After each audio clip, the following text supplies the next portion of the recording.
Hello friends, कैसे आप सब। तो डियर, आज का जो क्लास है ये हम लोगों का प्रीवियस ईयर क्वेश्चन का है, ठीक है ना। तो आज से जो है हम लोग यहाँ पे सोशल साइंस का प्रैक्टिस सेट करने वाले हैं, प्रीवियस ईयर क्वेश्चन करने वाले हैं, ठीक है।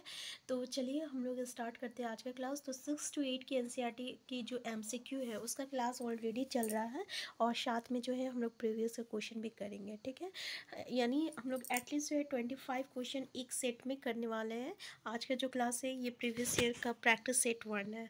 पहला क्वेश्चन है आपका कि जनजातीय लोगों के इतिहास के पुनर्निर्माण में मिला कौन सा कथन गलत है। देखिए ये आपका प्रीवियस ईयर क्वेश्चन है, कई बार ये क्वेश्चन आ चुका है कि जनजातीय समाज अपनी विविध प्रकार की जरूरतों के लिए एक दूसरे पर निर्भर रहा। दूसरा, समकालीन इतिहासकार और मुसाफिरों ने जनजातियों के बारे में बहुत कम जानकारी दी है। तीसरा, अधिकांश जनजातीय समूहों ने लिखित दस्तावेज रखा है। और तीसरा चौथा है जनजातीय लोगों ने समृद्ध रीति रिवाजों और मौखिक परंपराओं का संरक्षण किया है।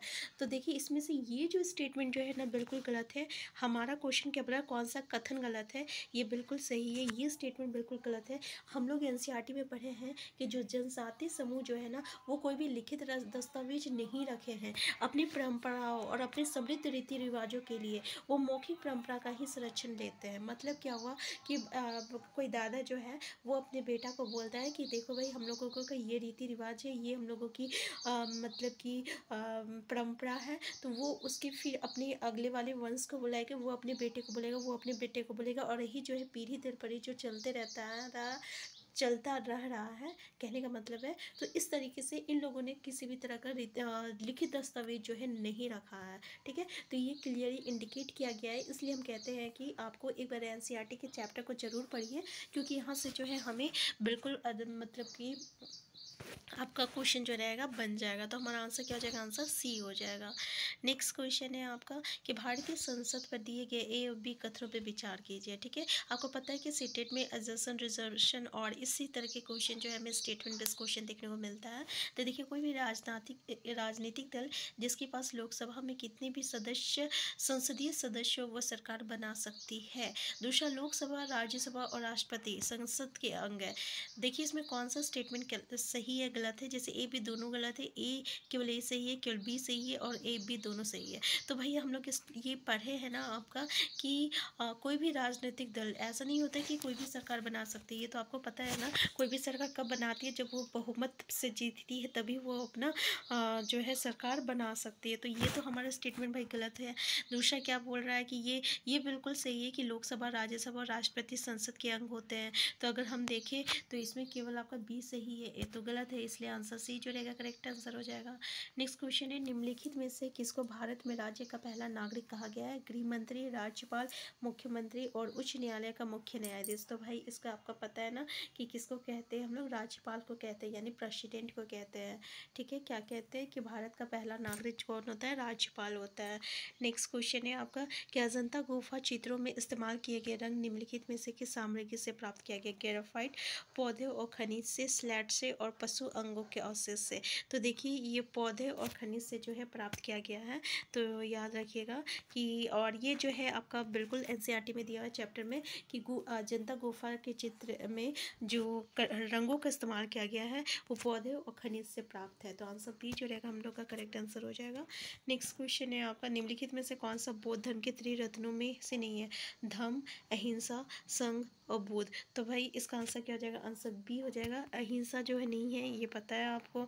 नेक्स्ट है आपका कि तावा बांध क्षेत्र के स्थानीय लोग 1990 के दशक में अपने जीवन यापन से जुड़े कौन से अधिकार के लिए संगठित हुए थे। उद्यान कृषि का अधिकार, व्यावसायिक वन्य पालन का अधिकार, खेती करने का अधिकार, मछली पकड़ने का अधिकार। तो देखिए ये लोग मछली पकड़ने का अधिकार से जो है, तो आंसर डी हो जाएगा। नेक्स्ट है, निम्नलिखित में से कौन से राज्यों का संयोजन त्रिविभाजन संघर्ष में शामिल है। राष्ट्रकूट, पाल, गुर्जर, प्रतिहार। पाल, चोल, गुर्जर, प्रतिहार। और आपका है चोल, राष्ट्रकूट, पाल, पाल, पल्लव और राष्ट्रकूट। तो भाई पता है ना कि त्रिरत्न में, देखिए ये क्वेश्चन भी तो आपको पता है ना कि ये क्वेश्चन भी बहुत बार पूछा गया है त्रिविभाजन संघर्ष में। याद तो त्रिसंघर्ष में कौन कौन से हैं? तो राष्ट्रकूट है, पाल है और गुर्जर प्रतिहार है, जिसमें गुर्जर प्रतिहार जो है आपका की जीत हुई थी। और बहुत ही लंबे समय तक इन लोगों में जो है आपका संघर्ष चला था, राष्ट्रकूट, पाल, गुर्जर प्रतिहार। बाकी का डिस्कशन हम लोग चैप्टर में बहुत ही अच्छे तरीके से किए हुए हैं। तो आप देख सकते हैं कि हमारा जो भी प्रीवियस ईयर क्वेश्चन है सब आपका एनसीईआरटी के बुक से ही है। नेक्स्ट है आपका निम्नलिखित में से कौन सा स्थल प्रागैतिहासिक चित्रकला के लिए प्रसिद्ध है? सांची, भीमबेटका, अमरावती और बाघ। तो हमारा आंसर क्या हो जाएगा? आंसर बी हो जाएगा। ये जो है प्रागैतिहासिक चित्रकला के लिए प्रसिद्ध है, भीमबेटका। नेक्स्ट क्वेश्चन है कथन पहला देखिए, पृथ्वी से हमें चंद्रमा को केवल एक ही भाग दिखाई पड़ता है, कारण चंद्रमा पृथ्वी का एक चक्कर लगभग 27 दिनों में पूरा करता है और लगभग इतने समय में वो अपने अक्ष पर एक चक्कर भी पूरा करता है। तो देखिए पृथ्वी और चंद्रमा, क्या चंद्रमा 27 दिनों में अपना पूरा चक्कर करता है? तो देखिए इसमें कौन सा कथन जो है सही और गलत है? ए गलत है परंतु बी सही है। ए और बी दोनों सही है और बी सही व्याख्या करता है। ए और बी दोनों सही है परंतु बी सही व्याख्या नहीं करता है। तो जैसे कि स्टेटमेंट देखिए कि ए बी दोनों सही है और बी जो है सही व्याख्या ए का करता है। तो हमारा आपको पता है ना, हमें आधा ही भाग क्यों दिखाई देता है? तो आधा भाग इसलिए दिखाई देता है क्योंकि केवल एक ही पृथ्वी से हमें चंद्रमा का एक ही भाग इसलिए दिखाई देता है क्योंकि वो जो है उसे अपना लगभग उसको कितना दिन पूरा चक्कर करने में, तो उसका जो अपोजिट वाला साइड रहता है ना वो हम लोगों को नहीं दिखाई पड़ता है। तो आंसर क्या हो जाएगा? आंसर जो है आपका बी हो जाएगा। ठीक है कि दोनों सही है और बी जो है सही व्याख्या कर रहा है। नेक्स्ट क्वेश्चन है हिमनद के निक्षेपण को क्या कहा जाता है? तटबंध, समुद्री गुफा, हिमोर और लोयस। तो भाई हमारा आंसर क्या हो जाएगा? तो हमारा आंसर हो जाएगा सी हो जाएगा। इसका करेक्ट आंसर है हिमोर कहते हैं। निक्षेपण को क्या कहते हैं? हिमोर कहते हैं। आंसर सी इसका जो रहेगा करेक्ट आंसर हो जाएगा। ठीक है हिमोर, तो आंसर सी जो है करेक्ट आंसर है। नेक्स्ट क्वेश्चन है आपका कि भारत का संविधान कब अपनाया गया? 26 नवंबर 1947। तो ऑप्शन आप देख सकते हैं कब अपनाया गया था। इसका करेक्ट आंसर है आपका आंसर 20 का करेक्ट आंसर हो जाएगा 26 नवंबर 1949 में, 26 नवंबर 1949 में। ठीक है इसका करेक्ट आंसर है। नेक्स्ट क्वेश्चन है आपका कि 12वीं शताब्दी के मध्य कर्नाटक में प्रारंभ हुए वीरशैव आंदोलन के संदर्भ में निम्नलिखित कथनों में कौन सा कथन जो है कौन सा एक सही है? पहला, इसने विठल की पूजा पर बल दिया। दूसरा, ये सभी प्रकार के कर्मकांड का विरोधी था, पर मूर्ति पूजा को बढ़ावा दिया।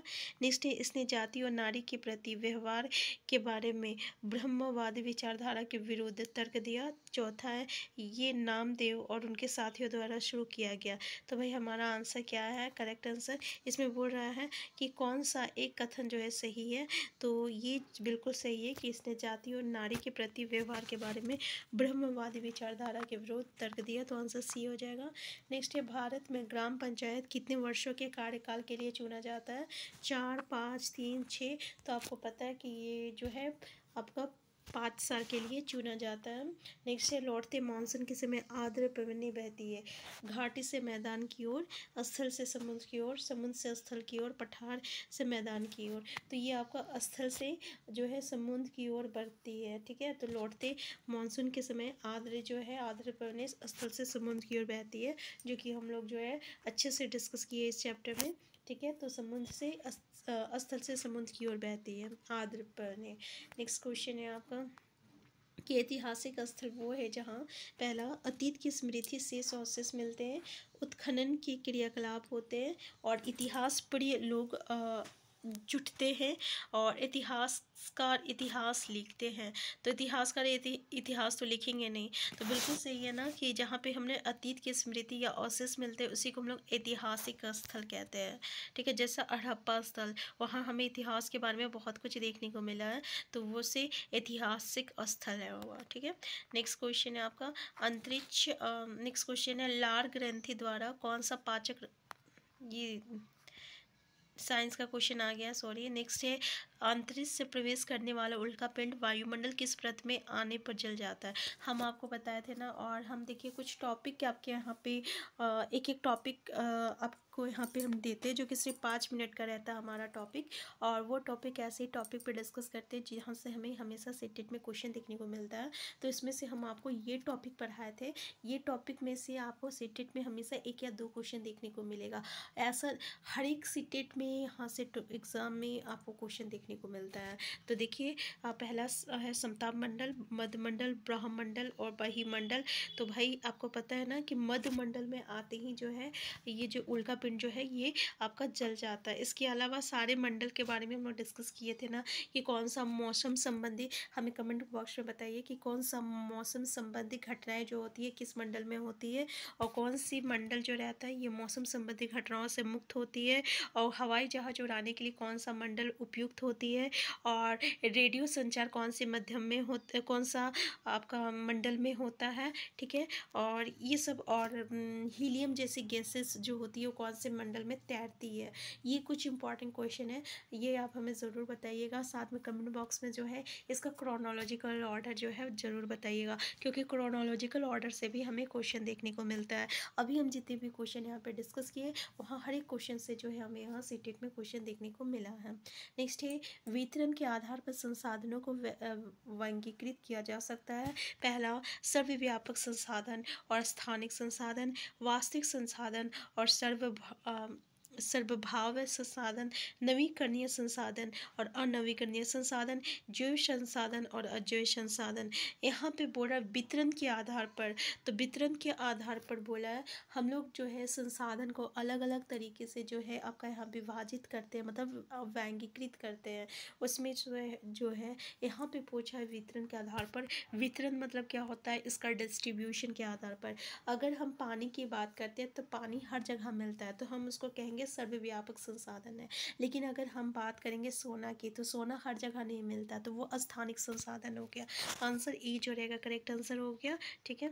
नेक्स्ट क्वेश्चन है आपका कि भारत में अस्पृश्यता प्रथा के कारण निम्नलिखित में से किस मौलिक अधिकार का उल्लंघन किया जाता है? स्वतंत्रता का अधिकार, शोषण के विरोध अधिकार, संवैधानिक उपचारों का अधिकार और समानता का अधिकार। तो हमारा आंसर डी जो है ना समानता का अधिकार, जिसको हम लोग राइट टू इक्वालिटी कहते हैं। तो राइट टू इक्वालिटी ये हम लोगों का बहुत ही महत्वपूर्ण जो है आपका संविधान का एक हिस्सा है, जिसमें जो है हर एक लोगों को आपका समान अधिकार है, ठीक है। तो इसमें अस्पृश्यता मतलब क्या हुआ, छुआछूत जो होते हैं, जो दलित लोगों के साथ जो व्यवहार की जाती है उस, ठीक है, कि उन्हें छूना नहीं है, उनको मतलब उनके छुआ हुआ नहीं खाना है, या वो जो बड़े कास्ट के लोग होते हैं ना उन चीज़ों को वो छू नहीं सकता, तो इसे हम लोग अस्पृश्यता प्रथा कहते हैं।